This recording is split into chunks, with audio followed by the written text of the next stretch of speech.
and welcome to Hoosier News Source. I'm Deanna Allbrittin. And I'm Kylee Wierks. The IU Kelley School of Business moved up 2 spots this year in Bloomberg Business Week's rankings, placing the school at 16th in the nation.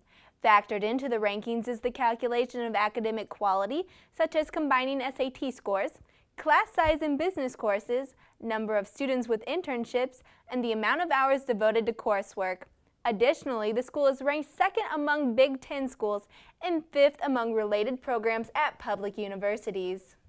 Despite a later than usual election season and a deadline extension for campaign applications, it appears only one ticket will be running for next year's Indiana University Student Association executive positions. Aspiring campaigns do have until 5 p.m. today to apply for write-in status, but in all likelihood, movement for IUSA will run unopposed this election season.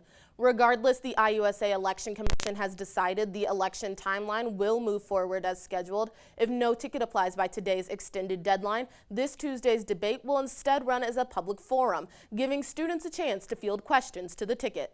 The movement for IUSA ticket includes 4 members of the current executive committee, with sophomore Casey Baker joining the veteran team.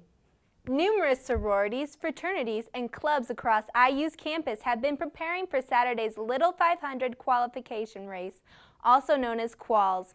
Hoosier News Source's Rebecca Brame took some time to attend the female bikers' practices before the big day and speak to some of the riders. One of the biggest days of the year at IU is upon us. Quals is the one day of the year that bike teams throughout IU see if their hard work and preparation this past semester has paid off. One of the big questions is, who will qualify for the Little 500 race in April? Sophomore Zeta Tau Alpha bikers Brady Dearlove and Natalie Porter, as well as senior coach Mallory Hart, shared their opinions on Quals. Although everyone has been preparing for this Saturday, there have been some challenges throughout the preparation process.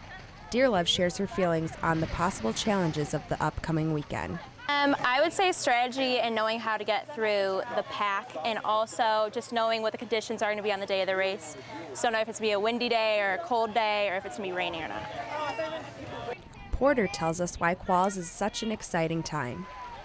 I think everyone's been training for ever since last semester, and it's kind of exciting that the competition is finally starting for real, that we're not just training, that we actually have a race coming up. So I think everyone's really looking forward to that. Senior Zeta Tau Alpha coach Mallory Hart, who was a rider her sophomore year, has something to say about this year's competition. The competition's looking great this year. A lot of girls have been coming out the track lately. Good luck to all of our IU riders. It is sure to be a day to remember thanks to all of the hard work and preparation. Rebecca Brame, Hoosier News Source. IU's first net zero energy building is now open. This Friday, the Office of Sustainability held an open house to showcase their brand new offices on 10th Street. The building features solar panels on the roof and geothermal wells under the ramps to help cool and heat the house without Indiana's energy staple, coal. Energy usage is measured throughout the house to show how much of the power created is being used. The e-house currently produces more power than it uses and automatically sells this surplus to Duke Energy. Although the upper level is reserved for sustainability office space, the living room area and video conferencing room are available for all student organizations to use. To reserve a space at the IU e-house for your organization, email sustain@iu.edu. And while the university is experiencing significant changes on the sustainability front, there is at least one other issue here at IUB that hasn't seen changes in years: minority enrollment. The percentages for minority groups are very low, and for almost 40 years, the percentage of African American students on campus has not grown. Jasmine Woods has the story. Diversity is written in the mission statement for Indiana University, but recent studies show that each minority group only makes up 4% of the student population, and African Americans have made up 4% for nearly 40 years.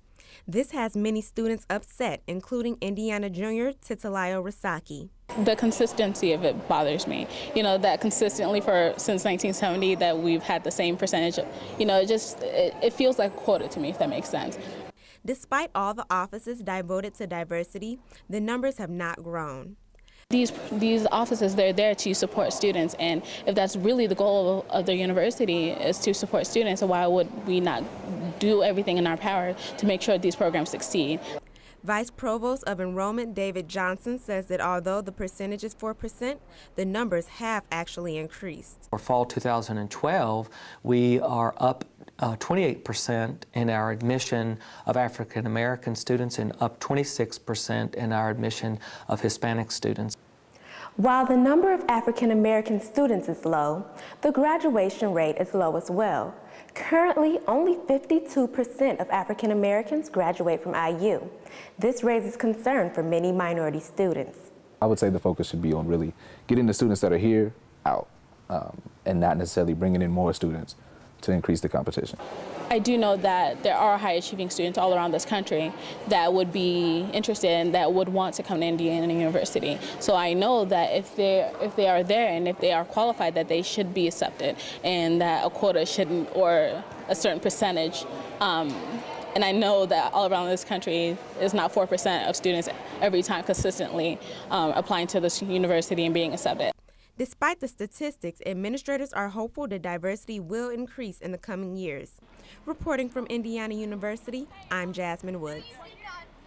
According to a report by the Center for Evaluation and Education Policy at IU, the state of Indiana has one of the highest rates of sexual violence in the nation. The report shows approximately 1 in 5 women in Indiana have been victims of rape at some point in their lifetime. The Indiana State Department of Health has initiated a 5-year Indiana Sexual Violence Prevention Plan in which the state will provide grants of around $15,000 to several prevention organizations, as well as new legislation supporting prevention efforts. To follow up with stories you've seen on the show and for updates on this year's IUSA elections, remember to check our news department's Twitter feed. You can follow us at Hoosier NW Source. Well, that's all we have for you this week on Hoosier News Source. Check back with us next week to learn more about a new phobia involving cell phones. And for more national and entertainment news, check out What's Up Weekly with hosts Margot Andrews and Brittany Bradley. See you next week.